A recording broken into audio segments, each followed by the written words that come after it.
చెప్పు హాయ్ చెప్పు. నీ పేరు చెప్పు రత్తమ్మ. చెప్పు చెప్పు వీళ్ళందరికీ చెప్పు. మన ఫాలోవర్స్కి చెప్పు.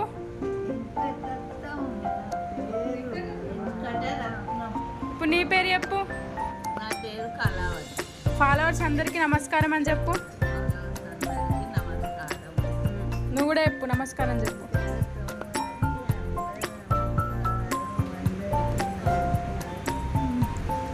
బాయ్ చెప్పు అందరికి. పక్కనున్న గంటని ప్రెస్ చేసుకోమని చెప్పు.